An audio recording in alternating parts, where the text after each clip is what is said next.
പരസ്യാരാധന പരമ്പരയായി നമ്മൾ തുടരുന്ന കുർബാന പരലോകനാഥൻ്റെ പരമാർച്ചന ഇത് പാരെങ്ങും തുടരുന്നൊരാരാധന ദിവ്യാർച്ചന പൂജാർച്ചന ദൈവത്തിനാരാധന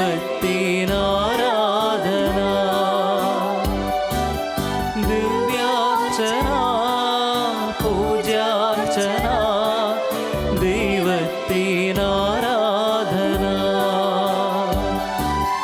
പരമോന്നതമാം പരസ്യാരാധന പരമ്പരയായി നമ്മൾ തുടരുന്ന കുർബാന പരലോകനാഥൻ്റെ പരമാർച്ചന ഇത് പാരെങ്ങും തുടരുന്നൊരാരാധന. പിതാവിൻ്റെയും പുത്രൻ്റെയും പരിശുദ്ധാത്മാവിൻ്റെയും നാമത്തിൽ ആമേൻ.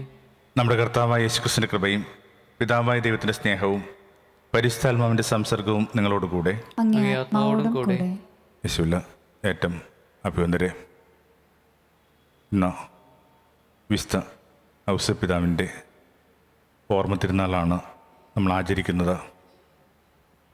കുടുംബങ്ങളെ ഈ ബലിയിൽ പ്രത്യേകമായി ഓർമ്മിക്കാം. വിശേഷിച്ചും കുടുംബത്തിൻ്റെ ഗൃഹനാഥന്മാരെ ഓർമ്മിക്കാം. ഏതൊക്കെ തരത്തിൽ വിശുദ്ധ ഔസേപ്പിൻ്റെ അരുവിയോട് ചേർന്ന് നിൽക്കാൻ അവർക്കാവുമെന്നും ഏതൊക്കെ തലങ്ങളിലാണ് ഇനിയും അവർക്ക് ഔസേപ്പിതാവിൻ്റെ മനോഭാവം സ്വന്തമാക്കേണ്ടതെന്നും ഒക്കെ ഓർമ്മിച്ചെടുക്കാനുള്ള ഒരു ദിനം കൂടിയാണിത്. കുടുംബങ്ങൾക്ക് വേണ്ടി അർപ്പിക്കപ്പെടുന്ന ഈ ബലിയിൽ ഏറ്റവും നിർമ്മലരായിട്ട് പ്രവേശിക്കാം. സഹോദരരെ, ദിവ്യരഹസ്യങ്ങൾ കൊണ്ടാടുന്നതിന് നാം യോഗ്യരാകേണ്ടതിന് നമ്മുടെ പാപങ്ങൾ ഏറ്റുപറയാം. സർവശക്തനായ ദൈവത്തോടും നിങ്ങളോടും ഞാൻ ഏറ്റുപറയുന്നു. എന്തെന്നാൽ വിചാരത്താലും വാക്കാലും പ്രവൃത്തിയാലും ഉപേക്ഷയാലും ഞാൻ വളരെയേറെ പാപം ചെയ്തു പോയി. എൻ്റെ പിഴ എൻ്റെ വലിയ പിഴ. ആകയാൽ നിത്യനികയായ പരിശുദ്ധമറിയത്തോടും എല്ലാ മാലാഖമാരും വിശുദ്ധരോടും സഹോദരി നിങ്ങളോടും ഞാൻ അപേക്ഷിക്കുന്നു, എനിക്ക് വേണ്ടി നമ്മുടെ കർത്താവായ ദൈവത്തോട് പ്രാർത്ഥിക്കണമേ. സർവശക്തനായ ദൈവം കനിഞ്ഞ് നമ്മുടെ പാപങ്ങൾ പുറത്ത് നമ്മെ നിത്യജീവനിലേക്ക് നയിക്കുമാറാകട്ടെ. ആമേൻ.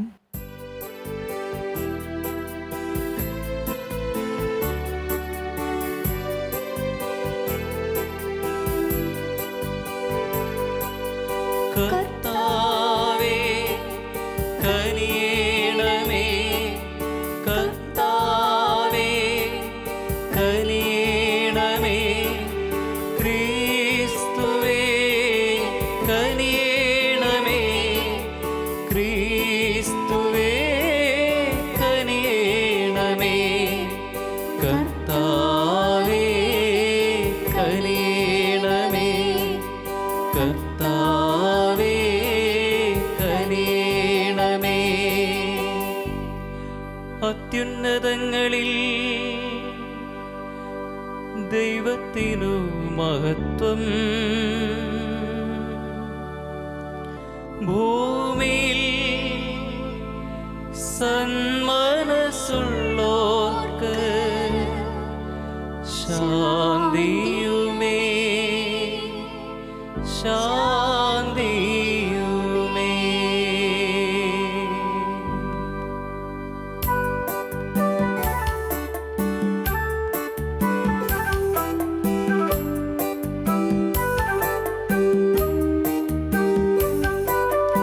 അങ്ങയെ ഞങ്ങൾ സ്തുതിക്കുന്നു, അങ്ങയെ ഞങ്ങൾ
വാഴ്ത്തുന്നു ദൈവത്തിൻ കുഞ്ഞാടേ, താതനാം ദൈവത്തിൻ സൂനുവേ, അങ്ങയെ വാഴ്ത്തി സ്തുതിക്കുന്നു.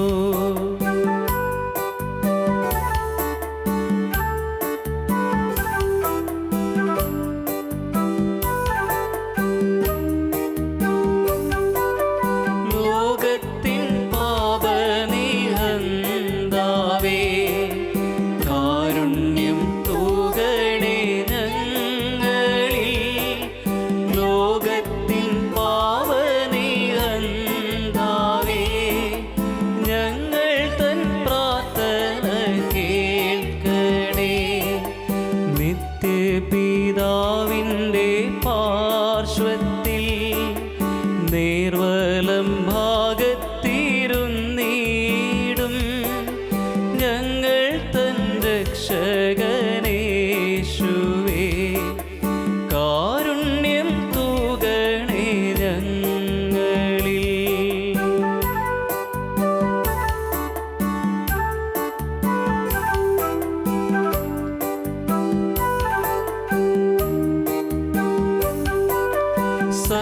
സത്യസ്വരൂപൻ പിതാവു തൻ നിത്യമഹിമാവിൻ തേജസ്സിൽ, പാവനാത്മാവു തൻ ഐക്യത്തിൽ വാഴുന്ന ക്രിസ്തുവാമേശുവേ, അങ്ങു മാത്രം പരിപാവനൻ, അങ്ങു താനേകനാം നാഥനും, അങ്ങു മാത്രം പരമോന്നതൻ, ത്രിത്വൈക ദൈവമഹത്വത്തിൽ.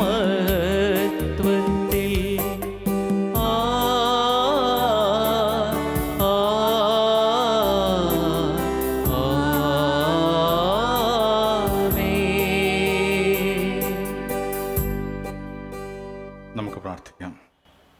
സർവശക്തനായ ദൈവമേ, മാനവരക്ഷാരഹസ്യങ്ങളുടെ ആരംഭം വിശ്വാസപ്പിൻ്റെ വിശ്വസ്ത സംരക്ഷണത്തിന് അങ്ങ് പരമേൽപ്പിച്ചുവല്ലോ. അദ്ദേഹത്തിൻ്റെ മാധ്യസ്ഥ അവിടെ നിർവഹണം അങ്ങേ സഭ നിരന്തരം കാത്തുപാലിക്കാൻ അനുഗ്രഹിക്കണമെന്ന് ഞങ്ങൾ പ്രാർത്ഥിക്കുന്നു. കർത്താവായ ക്രിസ്തു വഴി ഞങ്ങൾ സമർപ്പിക്കുന്ന പ്രാർത്ഥന കേട്ടുള്ളണമേ. ആമേൻ.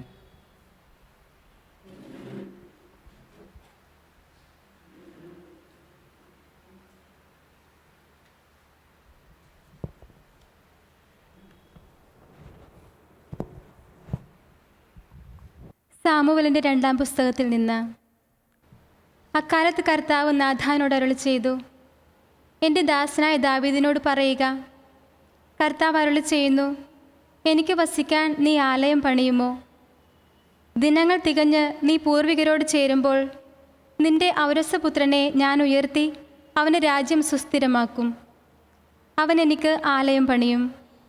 അവൻ്റെ രാജസിംഹാസനം ഞാൻ എന്നേക്കും സ്ഥിരപ്പെടുത്തും. ഞാൻ അവന് പിതാവും അവൻ എനിക്ക് പുത്രനുമായിരിക്കും. നിന്റെ കുടുംബവും രാജ്യത്വവും എൻ്റെ മുമ്പിൽ സ്ഥിരമായിരിക്കും. നിന്റെ സിംഹാസനം എന്നേക്കും നിലനിൽക്കും. കർത്താവിൻ്റെ വചനം. ദൈവത്തിന് നന്ദി. അയാളുടെ വംശം എന്നേക്കും നിലനിൽക്കും. അയാളുടെ വംശം എന്നേക്കും നിലനിൽക്കും. അയാളുടെ വംശം എന്നേക്കും നിലനിൽക്കും. കർത്താവേ, ഞാൻ എന്നും അങ്ങയുടെ കാരുണ്യം പ്രകീർത്തിക്കും. എൻ്റെ അധരങ്ങൾ തലമുറകളോട് അങ്ങയുടെ വിശ്വസ്തത പ്രഘോഷിക്കും.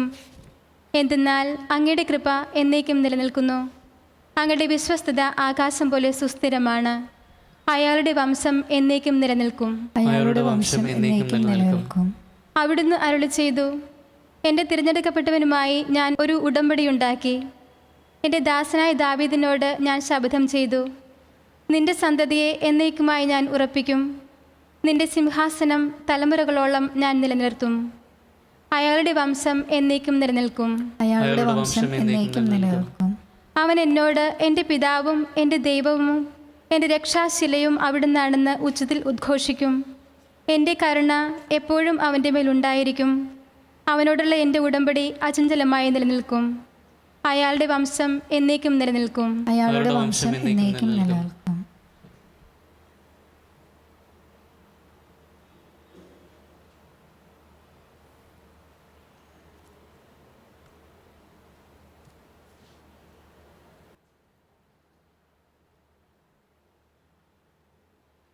വിശുദ്ധ പൗലോസ് അപ്പോസ്തലൻ റോമാക്കാർക്ക് എഴുതിയ ലേഖനത്തിൽ നിന്ന്.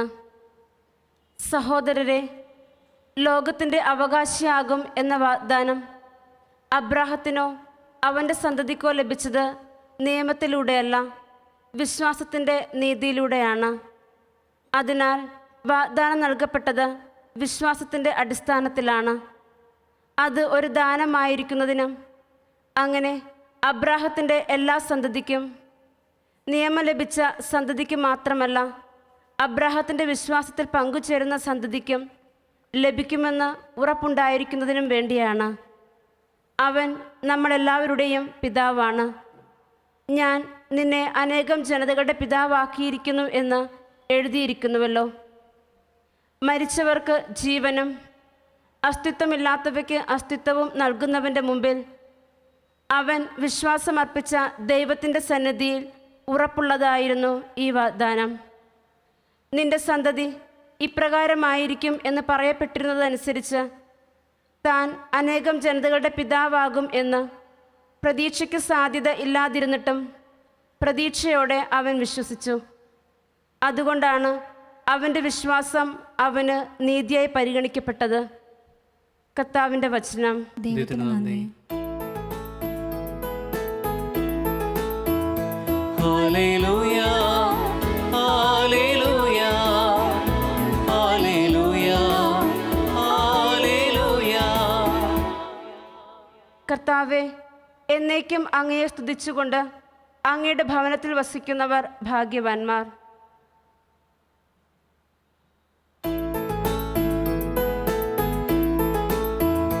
Hallelujah, hallelujah, hallelujah, hallelujah.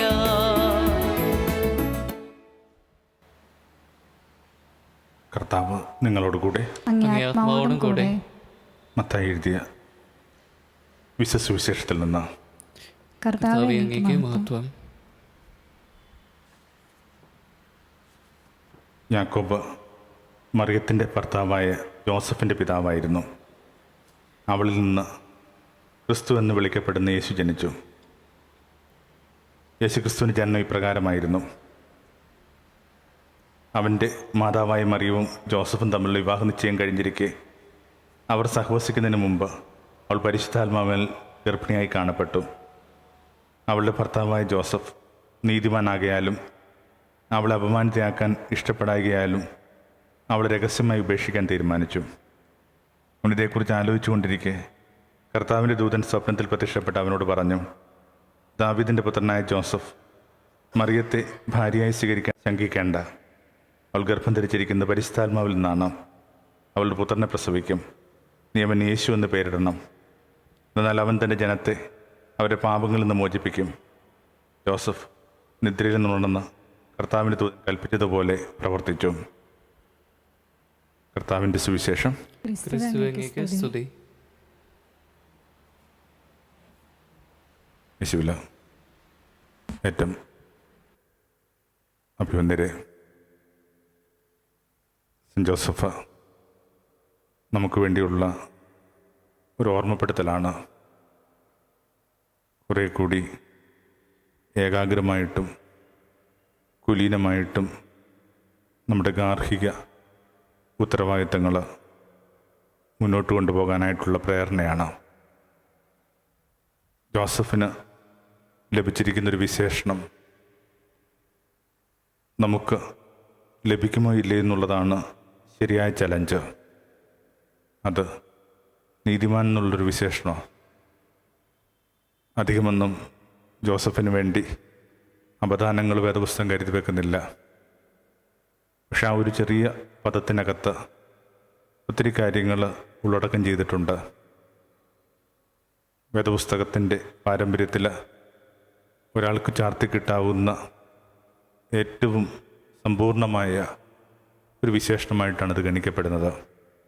അയാൾ നീതിമാനായിരുന്നു. നീതിയെക്കുറിച്ചുള്ള ഏറ്റവും പുരാതനമായ നിർവചനം ഇതാണ്: make sure that every one has received his due. എല്ലാവരും അവർക്ക് അർഹമായ കാര്യങ്ങൾ, അവർക്ക് അർഹതയുള്ള കാര്യങ്ങൾ അവർക്ക് കിട്ടിയെന്ന് ഉറപ്പ് വരുത്തുക. ഒരു വീടിൻ്റെയൊക്കെ പശ്ചാത്തലത്തിൽ കുഞ്ഞുങ്ങൾക്ക് നിങ്ങളുടെ ക്വാളിറ്റി ടൈമിന് അർഹതയുണ്ട്. നിങ്ങളുടെ ജീവിത പങ്കാളിക്ക് കുറേ കൂടി സാമീപ്യം അർഹതയുണ്ട്. വയോധികരായ മാതാപിതാക്കന്മാർക്ക് ശുശ്രൂഷയും ശ്രദ്ധയും അർഹതയുണ്ട്. ഓരോരുത്തർക്കും നിരക്കുന്ന കാര്യങ്ങൾ, അവർക്ക് വേണ്ടിയുള്ള കാര്യങ്ങൾ കണ്ടെത്തി ഉറപ്പുവരുന്നതിന് വിളിക്കുന്ന വാക്കാണ് നീതിബോധം.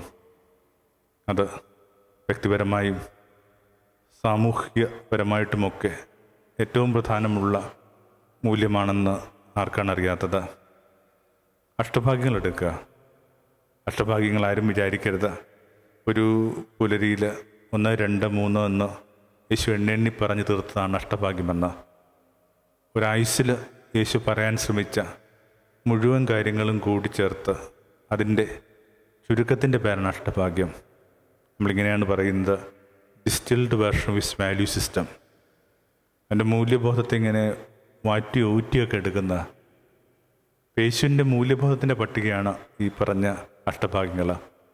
എന്നിട്ടും നമ്മൾ ശ്രദ്ധിക്കുന്ന ഒരു കാര്യമുണ്ട്. പേര് സൂചിപ്പിക്കുന്ന കണക്ക് ഇതിനകത്ത് 8 മൂല്യങ്ങൾ പറയുന്നില്ല, 7 മൂല്യങ്ങളാണ് പറയുന്നത്.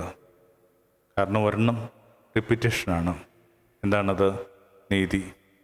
നീതിക്ക് വേണ്ടി വിശന്നവർ ഭാഗ്യവാന്മാർ, പിന്നെ നീതിക്ക് വേണ്ടി പരിക്കേറ്റവർ ഭാഗ്യവാന്മാർ. ഒരു മൂല്യങ്ങളുടെ ഒരു പട്ടിക തയ്യാറാക്കുമ്പോൾ ഈ പദം എന്തിനാണ് ഇങ്ങനെ ആവർത്തിക്കപ്പെടുന്നത്? അതുകൊണ്ടാണ് നമ്മൾ പൊതുവെ പറയുന്നു, മൂല്യങ്ങളുടെ മൂല്യമാണ് നീതിബോധം. സ്നേഹം കരുണയൊക്കെ അടുത്ത ചുവടാ. നീതി ഏറ്റവും ബേസിക്കാണ്. ഒരു വീടിൻ്റെ തന്നെ പശ്ചാത്തലം എടുക്കുക. ഒരു പക്ഷേ സ്നേഹമില്ലാതെയും കരുണയില്ലാതെയും ഒക്കെ വീടിന് കുറച്ചു കാലം കൂടി മുമ്പോട്ട് പോകാൻ പറ്റിയെന്നിരിക്കും. എന്നാലോ നീതിബോധമില്ലാതെ ഒരു ചുവട് പോലും എളുപ്പമല്ല. സത്യം പറഞ്ഞാൽ അസാധ്യമാണ്. ഉദാഹരണത്തിനായിട്ട് ഒരു വീടിനകത്ത് ഒരു കുഞ്ഞിന് ജന്മം കൊടുക്കാൻ പോകുന്ന ഒരു സ്ത്രീയെ എടുക്കുക. അവർക്ക് നമ്മുടെ കരുതലും വാത്സല്യവും ഒക്കെ നിശ്ചയമായിട്ട് ആവശ്യമുണ്ട്. പക്ഷെ എന്നിട്ടും അതിൻ്റെ ആബ്സെൻസിലും ചില കാര്യങ്ങളൊക്കെ മുമ്പോട്ട് പോകും. ഇതിൻ്റെയൊക്കെ ആബ്സെൻസിലും മനുഷ്യർക്ക് ജീവിതം മുമ്പോട്ട് കൊണ്ടുപോകേണ്ട ബാധ്യതയുണ്ട്. എന്നാൽ അവൾക്ക് ആവശ്യമായ പരിചരണം, കൃത്യമായ സമയത്ത് ഡോക്ടറെ കാണുക, അവൾ ഈ കാലത്തിന് ആവശ്യമായ പോഷക ഭക്ഷണം ഉറപ്പുവരുത്തുക, ഇത് ബേസിക്കാണ്. നമുക്കിതിനകത്ത് കോംപ്രമൈസ് ചെയ്യുക എന്നുള്ളത് എളുപ്പമല്ല. അപ്പോൾ എന്തിൻ്റെയും ഒരു ബേസിക്കായ സംഭവത്തിൻ്റെ പേരാണ് നീതിബോധം. കുറച്ചു കാലം റിട്രീറ്റ് സെൻ്ററിലായിരുന്നു. അവിടെ ഒരു 5 ദിവസത്തെ ഒരു റിട്രീറ്റിന് ശേഷം ഇങ്ങനെ ഒരു ചെറുപ്പക്കാരൻ മടങ്ങിപ്പോകുന്നതിനൊക്കെ അമ്പ മുറിയിൽ വന്നു. എന്നിട്ട് പറഞ്ഞു, ഇവിടെ ഇരുന്ന് ഓരോ കാര്യങ്ങൾ കേട്ടപ്പോൾ ആ ഒരു നീതിബോധം എന്ന് പറഞ്ഞൊരു കാര്യം നന്നായിട്ട് സ്ട്രൈക്ക് ചെയ്തു. വീട്ടിൽ അമ്മയുണ്ട്, കുറച്ചധികം കാലമായിട്ട് കിടപ്പിലാണ്. ഇത്തിരി ദാരിദ്ര്യത്തിൻ്റെയൊക്കെ പ്രശ്നമുള്ളത് കൊണ്ട് അമ്മയെ കാര്യമായിട്ട് അങ്ങോട്ട് ശ്രദ്ധിക്കാനോ പരിചരിക്കാനോ പറ്റിയിട്ടില്ല. പക്ഷേ ഒരു തീരുമാനം എടുത്തിട്ടുണ്ട്. എന്താണത്? ഇനി ആയുസ് എത്ര ദിനങ്ങളുണ്ടെന്ന് അമ്മയ്ക്ക് ഉണ്ടെന്ന് അറിഞ്ഞുകൂടാ. അമ്മയ്ക്ക് ഇനി എത്ര ദിനങ്ങൾ മുമ്പിലുണ്ടെങ്കിലും അത്രയും ദിനങ്ങൾ മഹാറാണിയെ കണക്ക് അമ്മയെ നോക്കും. എന്നിട്ട് കണ്ണ് തുടച്ച് ഇങ്ങനെ പതുക്കെ പുറത്തേക്ക് പോകുന്ന ആ ചെറുപ്പക്കാരൻ ചുമട്ട് തൊഴിലാളിയാണ്. ചുമട്ട് തൊഴിലാളിയായ മകൻ പറയുകയാണ്, അമ്മയെ വരുംകാലങ്ങളിൽ മഹാറാണിയെ കണക്ക് നോക്കും. എൻ്റെ അർത്ഥം അയാളുടെ ഉള്ളിൽ ഒരു സെൻസ് ഓഫ് റൈറ്റസ്നെസ്, നീതിബോധം ഉണർന്നു. ഈ നീതിബോധം ഉണർന്ന മനുഷ്യരെ വിളിക്കേണ്ട വാക്കാണ് ആത്മീയ മനുഷ്യരാണ്. തിരുക്കുടുംബത്തെക്കുറിച്ചൊക്കെ പറയുമ്പോൾ നമ്മൾ 3 കാര്യങ്ങളാണ് പറയുന്നത്. ഒന്നൊരു നീതിബോധമുള്ളൊരു ഫാദർ ഫിഗർ ഉണ്ടാവുക. എല്ലാ വീടുകളിലും അപ്പന്മാരുണ്ടെന്ന് നമുക്ക് അറിഞ്ഞുകൂടാ. ചില വീടുകളിലൊക്കെ അപ്പന്മാർ നഷ്ടമായിട്ടുണ്ടാവും. ആ വീടിനകത്ത് അമ്മ തന്നെയാണ് ആ വീടിൻ്റെ ഫാദർ ഫിഗർ. അപ്പം എൻ്റെ ഉത്തരവാദിത്തം ചെയ്യുന്ന ഒരാളെന്ന് മാത്രമേ അർത്ഥമാക്കുന്നുള്ളൂ. പിന്നെ നിശബ്ദതയുള്ള, ധ്യാനനിശബ്ദതയുള്ളൊരു സ്ത്രീ ആവശ്യമുണ്ട്. പിന്നെ ദൈവം നിങ്ങൾക്ക് കുഞ്ഞുങ്ങളുടെ ഒരു സൗഭാഗ്യം തരികയാണെങ്കിൽ വ്യക്തമായ ജീവിത ലക്ഷ്യമുള്ള കുഞ്ഞുങ്ങളാണ്. 3 കാര്യങ്ങൾ കൂടി ചേർന്നിട്ടാണ് ഒരു കുടുംബത്തെയൊക്കെ ഇങ്ങനെ ഏറ്റവും ഭംഗിയുള്ളതാക്കി മാറ്റുക. നമ്മുടെ ഒരു ശൈലി നമ്മളതിനെ വിളിക്കുന്ന വാക്ക് ഹോളി ഫാമിലി എന്നാണ്. ഇതൊക്കെയാണത്. നീതിബോധമുള്ള പുരുഷൻ, കൃത്യമായ ധ്യാനനിശബ്ദമുള്ളൊരു സ്ത്രീ. ഉണ്ടാതിരിക്കുന്ന അർത്ഥമല്ല. മേരിയെക്കുറിച്ച് പറയുന്ന അവളിൽ അങ്ങനെ എല്ലാം ഹൃദയത്തിൽ സംഗ്രഹിച്ചു. ചിതറിപ്പോയ ഒരാളായിരുന്നില്ല. ഏകാഗ്രമായിട്ട് കൺവേർജ് ചെയ്ത് ജീവിച്ചിരുന്നൊരു സ്ത്രീ എന്നാണ്. പിന്നെ ചെറിയ പ്രായത്തിൽ തന്നെ ജീവിതത്തെക്കുറിച്ച് ലക്ഷ്യബോധമുള്ളൊരു മകൻ. 12-ാം വയസ്സിൽ കുട്ടിയെ നഷ്ടമാകുന്നു. കുട്ടിയെ നഷ്ടമായതിനെക്കുറിച്ച് ആകുലപ്പെടുന്ന അല്ലെങ്കിൽ വ്യാകുലം പറയുന്ന അച്ഛനോടും അമ്മയോടും കുട്ടി പറഞ്ഞൊരു കാര്യം ഇതാണ്: ഞാൻ എൻ്റെ അപ്പൻ്റെ വീട്ടിലായിരിക്കേണ്ടതല്ലേ. ഒരു 12 വയസ്സെന്ന് പറയുന്നത് കുട്ടി മുതിരുന്നൊരു പ്രായമാണ്. ആ ഒരു പ്യൂബർട്ടി പീരീഡിൽ ശരീരം ഇങ്ങനെ മച്ചുവറാകുന്ന അതേ കാലത്തിൽ തന്നെ കുട്ടിയുടെ ലോകവീക്ഷണവും മച്ചുവറാവുകയാണ്. കുട്ടിക്കറിയാം താനിങ്ങനെ ഒരു വീടിന് വേണ്ടിയുള്ളതല്ല, മറിച്ച് ലോകത്തിന് വേണ്ടിയുള്ളതാണ്.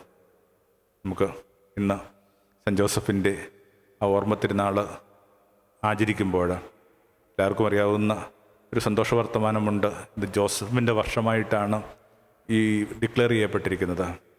നമ്മൾ കുറേ കൂടി ജോസഫിനെ ശ്രദ്ധിക്കണമെന്നും ജോസഫിൽ നിന്ന് പാഠങ്ങൾ പഠിക്കണമെന്നുമൊക്കെ ഒരുപക്ഷെ പരിശുദ്ധാത്മാവും തിരുസഭയും ഒക്കെ ആഗ്രഹിക്കുന്നുണ്ട്.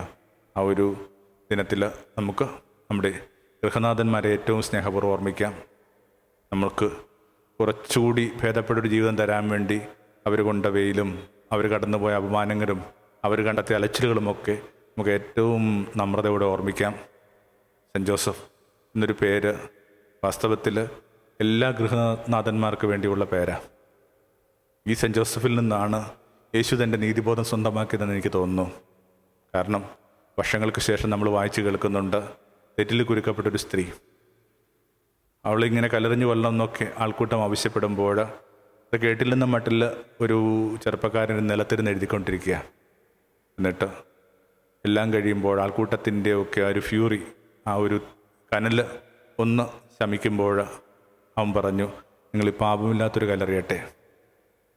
ആൾക്കൂട്ടം പിരിഞ്ഞു പോയ കഥയൊക്കെ നമ്മൾ വായിച്ചിട്ടുണ്ട്. വാസ്തവത്തിൽ ഇത് ഇന്ന് നമ്മൾ വായിച്ചു കേട്ട സുവിശേഷത്തിൻ്റെ റിപ്ലിക്ക് തന്നെ. എത്രയോ വർഷങ്ങൾക്ക് മുമ്പ്, അല്ലെങ്കിൽ ഒരു 30 വർഷങ്ങൾക്ക് മുമ്പെങ്കിലും തൻ്റെ ജീവിതത്തിൽ ഇത് കണക്കൊരു സംഭവം വന്നപ്പോൾ ജോസഫ് എന്ന് പറയുന്ന അന്നത്തെ ഒരു ചെറുപ്പക്കാരൻ നടത്തിയ ഒരു തീരുമാനത്തിൻ്റെ റെസൊണൻസാണ് ഇപ്പം മകനിലൂടെ പൂർത്തിയാവുന്നത്. അന്ന് ജോസഫ് ഇത്തരമൊരു തീരുമാനം എടുത്തില്ലായിരുന്നെങ്കിൽ ഒരുപക്ഷെ യേശു ഓർമ്മിക്കുന്നുണ്ടാവും, ഇപ്പം ഈ സ്ത്രീ നിൽക്കുന്ന അതേ ഇടത്തിൽ നിൽക്കേണ്ടി വരുന്ന തൻ്റെ അമ്മയായ മേരി ആയിരിക്കണം. അതുകൊണ്ടായിരിക്കണം ഒരുപക്ഷെ അമ്മ മേരിക്ക് മാത്രം കരുതി വെച്ചൊരു വിശേഷണം കൊണ്ട് യേശു അവളെ വിളിക്കുന്നത് സ്ത്രീയെ. അവൾ യേശുവിൻ്റെ നീതിബോധം ഒരുപക്ഷെ തളർക്കുന്നത് ജോസഫിൽ നിന്നാണ്. യേശു ദൈവത്തെ പിതാവെന്ന് വിളിക്കുന്നെങ്കിൽ ദൈവം പിതാവാണെന്ന് മാത്രം അർത്ഥമല്ല, മറിച്ച് ദൈവം കണക്കൊരു പിതാവ് ഉണ്ടായിരുന്നു കൂടി അർത്ഥമുണ്ട്. ഇതൊരു കോൺവേഴ്സ് തിയറിയാണ്. എ ബി ആണെങ്കിൽ ബി എയും ആയിരിക്കണം. ദൈവത്തെ പിതാവെന്ന് വിളിക്കാനുള്ള ബാധ്യതയുള്ളപ്പോൾ, ദൈവത്തെ പിതാവെന്ന് വിളിക്കാനുള്ള സ്വാതന്ത്ര്യം അനുഭവിക്കുന്നവർ വല്ലപ്പോഴുമെങ്കിലും കണ്ണുപൂട്ടി ഒന്ന് സ്വയം ചോദിക്കേണ്ട ബാധ്യതയുണ്ട്, പിതാവ് ദൈവമാണോ? പിതാവ് എന്ന് പറഞ്ഞാൽ എനി ആനിമേറ്റർ, എനി എൽട്ടർ ദൈവമാണോ? അവിടെയാണ് നമുക്ക് കുറച്ച് ബുദ്ധിമുട്ടും റിഗ്രറ്റും ഒക്കെ അനുഭവപ്പെടുന്നത്. ഞങ്ങളുടെ താല്പര്യങ്ങളെ മുന്നോട്ട് കൂട്ടിക്കൊണ്ടു പോകണമേ. ഞങ്ങൾക്ക് മാതൃകയായിട്ട് മറ്റൊരു സ്നേഹസമ്പന്നനായ പിതാവല്ല, നിൻ്റെ തന്നെ പിതാവിനെ ഞങ്ങൾക്ക് നൽകിയതിന് നിനക്ക് സ്തുതിയായിരിക്കട്ടെ. ആമേൻ. നമുക്കൊരു നിമിഷം ഒന്ന് കണ്ണുപൂട്ടി ഗൃഹനാഥന്മാർക്ക് വേണ്ടി പ്രാർത്ഥിക്കാം.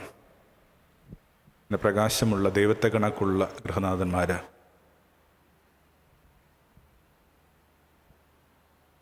കുടുംബത്തിൽ കുറേ കൂടി നീതിബോധമുള്ള വ്യക്തികൾ രൂപപ്പെടാൻ വേണ്ടി പ്രാർത്ഥിക്കാം. Make sure that everyone has received his due. എല്ലാവർക്കും അർഹതയുള്ള കാര്യങ്ങൾ ഉറപ്പുവരുത്തുക.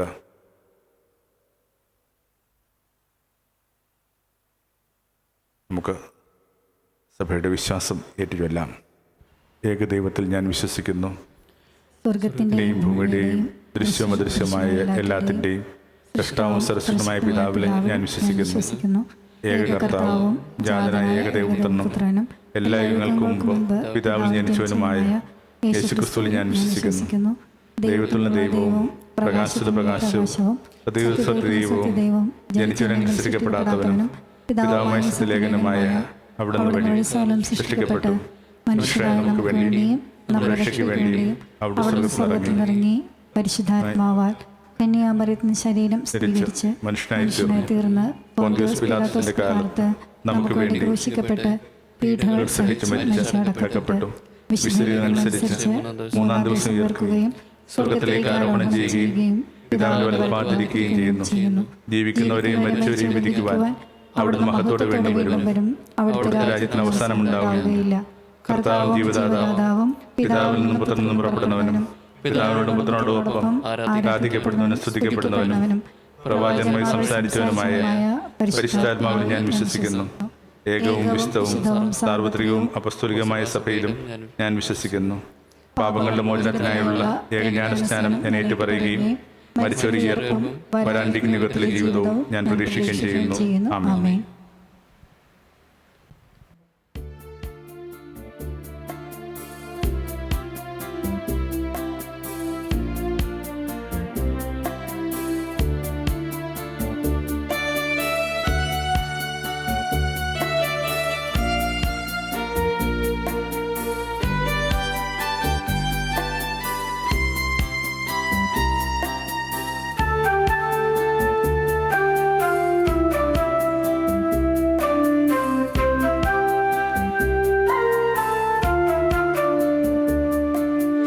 ബലിവേദിങ്കൽ തിരുയാഗദ്രവ്യമായി എൻ ജീവിതം നാഥനേകാൻ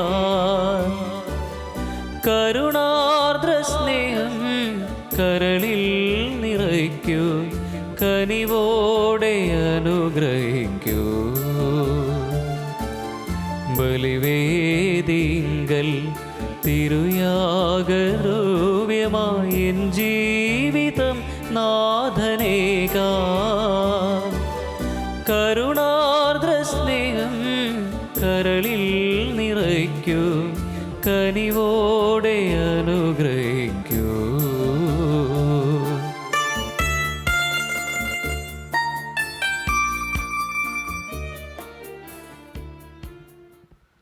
സഹോദരൻ്റെയും നിങ്ങളുടെയും ബലി സർവശക്തനും പിതാവുമായ ദൈവത്തിന് സ്വീകാര്യമാകാൻ വേണ്ടി പ്രാർത്ഥിക്കുവിൻ.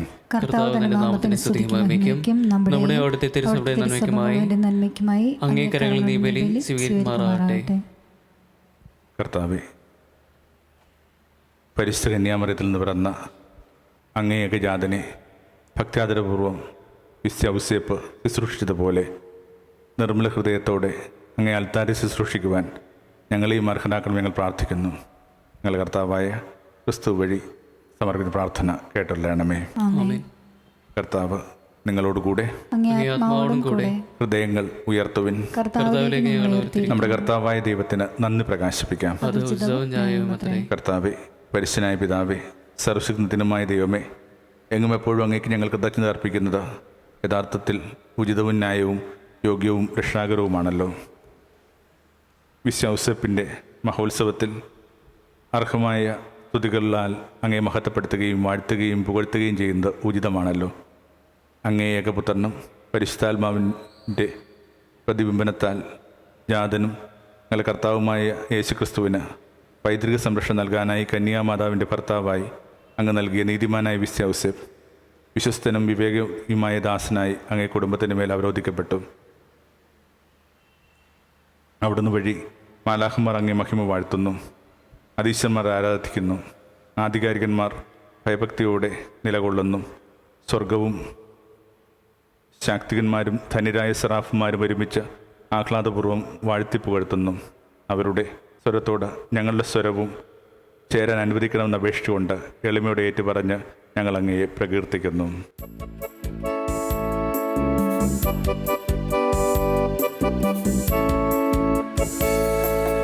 പരിശുദ്ധൻ പരിശുദ്ധൻ പരിശുദ്ധൻ,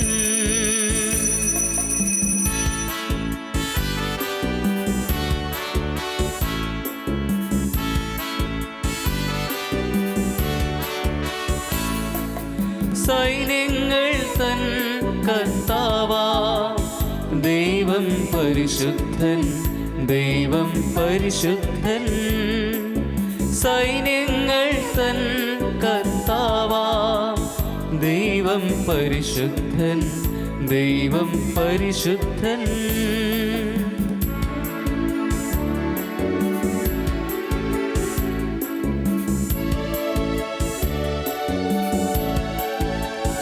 നിരുപമങ്ങേ മഹിമകളാൽ നിറഞ്ഞു മഹിയും വിണ്ടലവും നിരുപമങ്ങേ മഹിമകളാൽ നിറഞ്ഞു മഹിയും വിണ്ടലവും.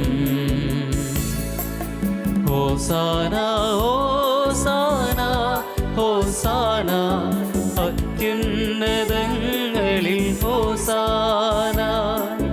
ഹോസാന ഹോസാന ഹോസാന അത്യുന്നതങ്ങളിൽ ഹോസാന.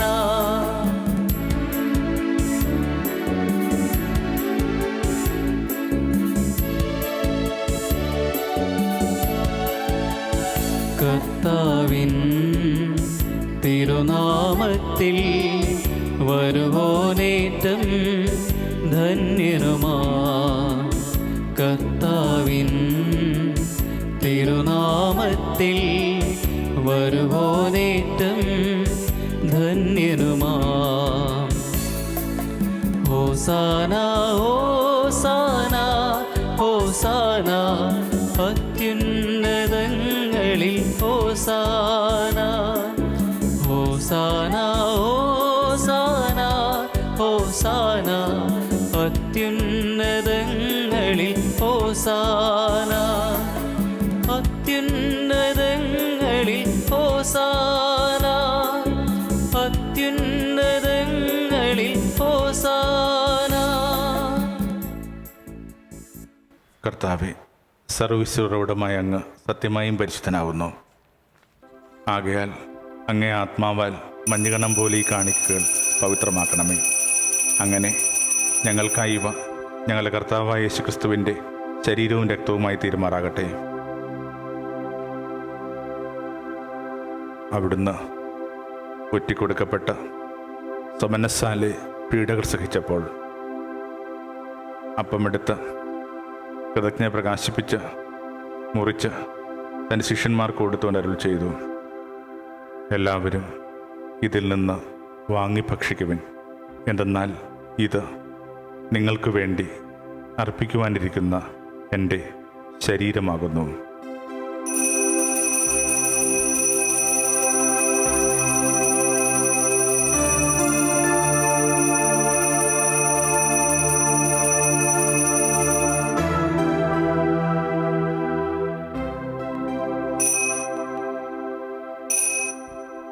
അപ്രകാരം അത്താഴം കഴിഞ്ഞ് പാനപാത്രമെടുത്ത് വീണ്ടും അങ്ങേ കൃതജ്ഞ പ്രകാശിപ്പിച്ച് തൻ്റെ ശിഷ്യന്മാർക്ക് കൊടുത്തുകൊണ്ട് അരുൾ ചെയ്തു, എല്ലാവരും വാങ്ങി ഇതിൽ നിന്ന് കുടിക്കുവിൻ.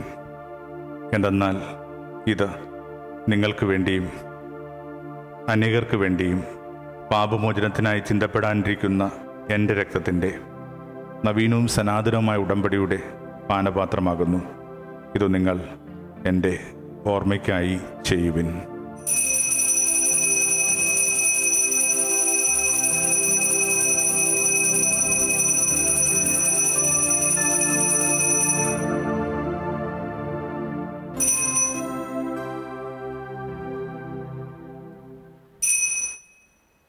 വിശ്വാസത്തിന്റെ രഹസ്യം.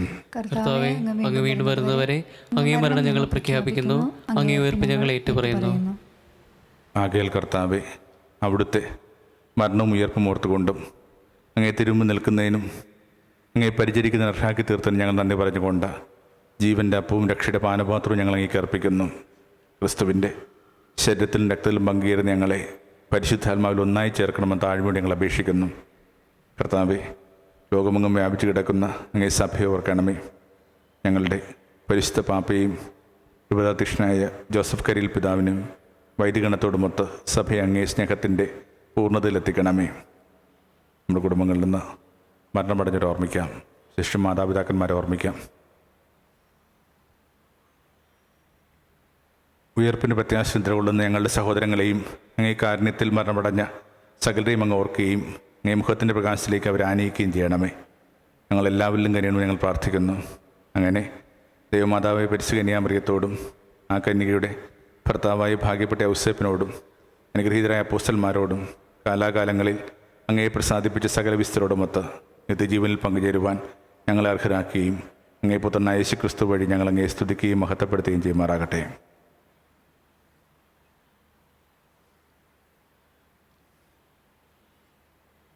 ക്രിസ്തുവിലൂടെ, ക്രിസ്തുവിനോടുകൂടെ, ക്രിസ്തുവിൽ തന്നെ സർവശക്തനായ ദൈവവും പിതാവുമായി അങ്ങേക്ക് പരിശുദ്ധാത്മാവുള്ള ഐക്യത്തിൽ എല്ലാ ബഹുമതിയും മഹത്വവും എന്നും എന്നേക്കും. ആമേൻ.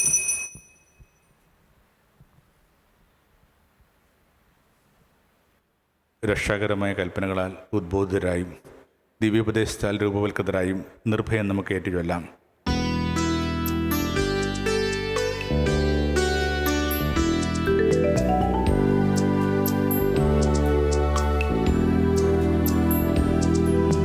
സ്വർഗത്തിൽ വാഴും ഞങ്ങൾ തൻ താതാ, നിന്നാമം പൂജിതമായിടേണം. വരണം നിൻ രാജ്യം, സ്വർഗത്തിലെ പോൽ നിന്നുള്ളം പാരിലുമായിടേണം. അന്നു വേണ്ടുന്നോരാരമിന്ന് ഞങ്ങൾക്കു നൽകുമാറായിടേണം. അന്യതൻ ദ്രോഹം ഞങ്ങൾ ക്ഷമിക്കുമ്പോൾ ഞങ്ങൾ തൻ ദ്രോഹവും നീ ക്ഷമിക്ക. പാപപരീക്ഷയിലുൾപ്പെടുത്താതെ തിന്മയിൽ നിന്നു നീ കാത്തിടേണം. കർത്താവെ, എല്ലാ തിന്മകളും ഞങ്ങളെ മോചിപ്പിക്കണമേ. ഞങ്ങളുടെ ദിനങ്ങളിൽ സമാധാനം കനിവാർ നൽകണമേ. അനുഗ്രഹപൂർണ്ണമായ പ്രത്യാശയും ഞങ്ങളുടെ രക്ഷകനായ യേശുക്രിസ്തുവിൻ്റെ ആഗമനം പ്രതീക്ഷിച്ചുകൊണ്ട് അങ്ങേ കരണ്ട് സഹായത്താൽ ശക്തി പ്രാപിച്ച ഞങ്ങളെപ്പോഴും പാപത്തിൽ നിന്ന് മോചിതരാവുകയും എല്ലാ വിപത്തുകളും സുരക്ഷിതരാവുകയും ചെയ്യുമാറാകട്ടെ. എന്തുകൊണ്ടെന്നാൽ രാജ്യവും ശക്തിയും മഹത്വവും എന്നേക്കും അങ്ങയുടേതാവുന്നു. സമാധാനം ഞാൻ നിങ്ങൾക്ക് നൽകുന്നു, എൻ്റെ സമാധാനം നിങ്ങൾക്ക് ഞാൻ തരുന്നു എന്ന് അങ്ങേ അപ്പോസ്തലന്മാർ അരുളി ചെയ്ത കർത്താവായ യേശുക്രിസ്തുവേ, ഞങ്ങളുടെ പാപങ്ങളല്ല പിന്നെയോ അങ്ങേ സഭയുടെ വിശ്വാസം തിരക്കാൻ പാർത്ത് അങ്ങേ തിരുവുള്ളമനുസരിച്ച് സഭയ്ക്ക് സമാധാനവും ഐക്യവും നൽകാൻ കഴിയണമേ. എന്ന് ജീവിക്കുകയും വാഴുകയും ചെയ്യുന്ന അങ്ങ് ഈ പ്രാർത്ഥന കേട്ടല്ലണമേ. ആമേൻ. കർത്താവിൻ്റെ സമാധാനം നിങ്ങളോട് കൂടെ എപ്പോഴും ഉണ്ടായിരിക്കട്ടെ. അങ്ങേ ആത്മാവോടും കൂടെ. നിങ്ങൾ പരസ്പരം സമാധാനം ആശംസിക്കുവിൻ.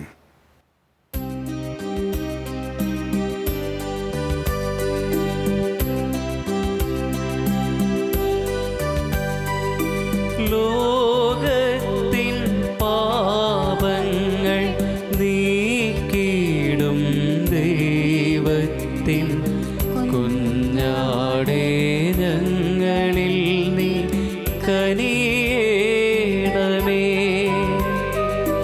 ലോകത്തിൻ പാപങ്ങൾ നീക്കിടും ദൈവത്തിൻ കുഞ്ഞാടേ, ഞങ്ങളിൽ നീ കനിയേണമേ. ലോകത്തിൻ പാപങ്ങൾ നീക്കിടും ദൈവത്തിൻ കുഞ്ഞാടേ, ഞങ്ങൾക്കു ശാന്തി നൽകണമേ.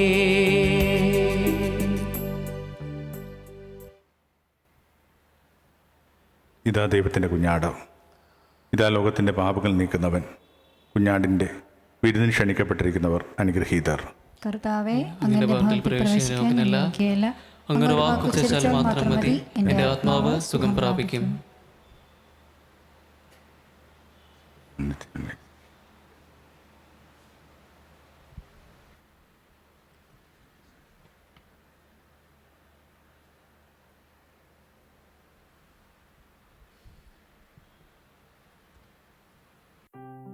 അരൂപിയിലുള്ള ദിവ്യകാരുണ്യ സ്വീകരണ പ്രാർത്ഥന. ഓ എൻ്റെ ഈശോയെ, അങ്ങ് വിശുദ്ധ കുർബാനയിൽ സത്യമായും എഴുന്നള്ളിയിരിക്കുന്നുവെന്ന് ഞാൻ വിശ്വസിക്കുന്നു. എല്ലാ വസ്തുക്കളെയുംകാൾ ഞാൻ അങ്ങയെ സ്നേഹിക്കുകയും എൻ്റെ ആത്മാവിൽ അങ്ങയെ സ്വീകരിക്കുവാൻ ഞാൻ ആഗ്രഹിക്കുകയും ചെയ്യുന്നു. ദിവ്യകൂദാശയിൽ അങ്ങയെ സ്വീകരിക്കുവാൻ ഇപ്പോൾ എനിക്ക് സാധ്യമല്ലാത്തതിനാൽ അരൂപിയിൽ എൻ്റെ ഹൃദയത്തിലേക്ക് അങ്ങ് എഴുന്നള്ളി വരണമേ. അങ്ങെന്നിൽ സന്നിഹിതനാണെന്ന് വിശ്വസിച്ച് ഞാൻ അങ്ങയെ ആശ്ലേഷിക്കുകയും എന്നെ അങ്ങയോട് പൂർണ്ണമായി ഐക്യപ്പെടുത്തുവാൻ ആഗ്രഹിക്കുകയും ചെയ്യുന്നു. ഒരിക്കലും അങ്ങയിൽ നിന്നും അകലുവാൻ എന്നെ അനുവദിക്കരുതേ. ആമേൻ. നമുക്ക് പ്രാർത്ഥിക്കാം. കർത്താവെ, വിശ്വസേപ്പിൻ്റെ മഹോത്സവത്തിൽ ആനന്ദിക്കുന്ന അങ്ങേ കുടുംബത്തെ ഈ അൽത്താൽ എന്നുള്ള ഭോജ്യത്തിൽ അങ്ങ് പരിപോഷിപ്പിച്ചു. നിരന്തര സംരക്ഷണത്തിൽ അങ്ങ് കുടുംബത്തെ പരിരക്ഷിക്കുകയും അങ്ങേ ദാനങ്ങൾ കുടുംബത്തിൽ കാരുണ്യപൂർവ്വം കാത്തുപാലിക്കുകയും ചെയ്യണമെന്ന് ഞങ്ങൾ പ്രാർത്ഥിക്കുന്നു. ഞങ്ങളുടെ കർത്താവായ ക്രിസ്തു വഴി ഞങ്ങൾ സമർപ്പിക്കുന്ന പ്രാർത്ഥന കേട്ടുള്ളണമേ. ആമേൻ. കർത്താവ് നിങ്ങളോടുകൂടെ. അങ്ങേ ആത്മാവോടും കൂടെ. സർവശക്തനായ ദൈവം പിതാവും പുത്രനും പരിശുദ്ധാത്മാവും നിങ്ങളെ അനുഗ്രഹിക്കട്ടെ. ആമേൻ. പോകുവിൻ. തീപൂജ സമാപിച്ചു. ദൈവത്തിന് നന്ദി.